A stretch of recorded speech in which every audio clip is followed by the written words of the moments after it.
Howdy folks, it's 10:48 a.m. December 11, 2020. So I've been making, I've got these 5 cabinets that'll go upstairs by the fireplace, and I've got one of them built. You can see I got a drawer. I'll use it for like CDs. There'll be doors on here, so for a handle, what I'm going to do, my thinking is, I'm going to take a circle saw and I'm going to cut out a little bit of a notch so that it's open at the top and it circles, and then I'm going to use a piece of cherry that I'll glue over that hole, and then I'll be able to put my finger in the notch and pull, and of course it pulls against the little piece of cherry. I got 2 drawers that are short for small items or for the CDs. I've got this one framed out. I've got 4 more to do. The other 4 will all be shelves with doors. I talked about how I've been making the doors. You know, when I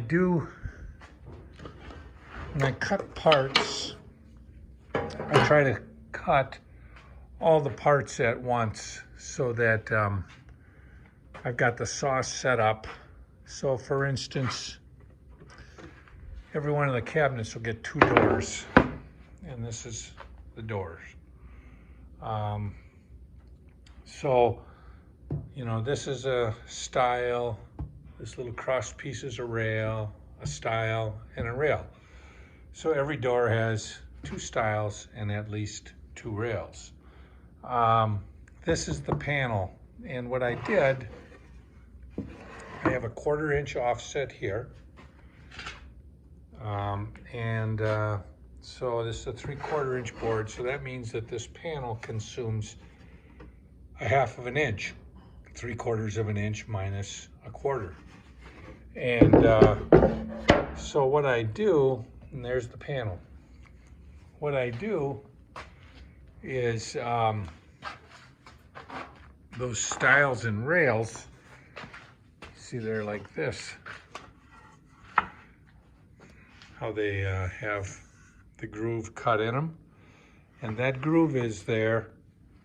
I cut all of these at once. I cut all of the top and bottom pieces, and what fits in that groove is this panel, which is a piece of 1/2 inch Baltic birch panel. And so I cut it to size, and then I cut a groove around the whole thing that fits inside of the grooves on those stiles and rails that I showed you.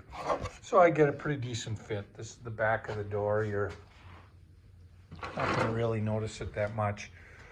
So the other thing that I'm doing, so like when I pride myself on trying to use as much of every piece of lumber as I can.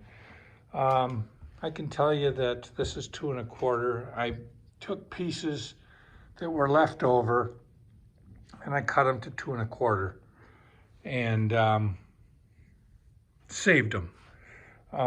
So that when I got to building doors, cabinet doors, I'd have that stock available rather than taking a fresh piece of wood and cutting it and throwing away everything. So that there is for the doors that I'm going to be building.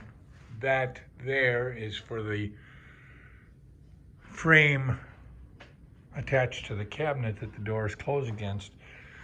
These boards here are for my other cabinet doors that'll get made going forward.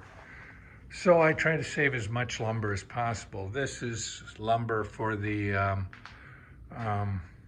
floor registers. That's cherry.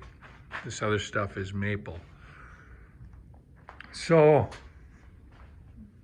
you know, I had a bunch of, I had probably 15 pieces of hard maple that was left in varying sizes.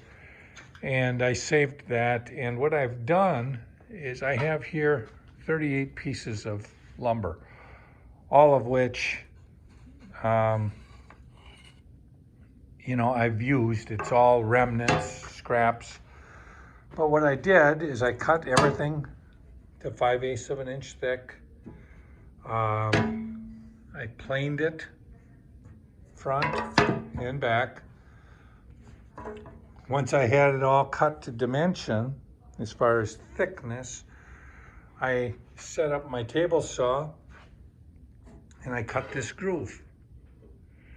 And what I'll end up doing, next thing I'm going to do, this groove will eventually get cut out, and this board will then go against the side of the panel and build that out. But I'll talk to you a little bit about that on the next video.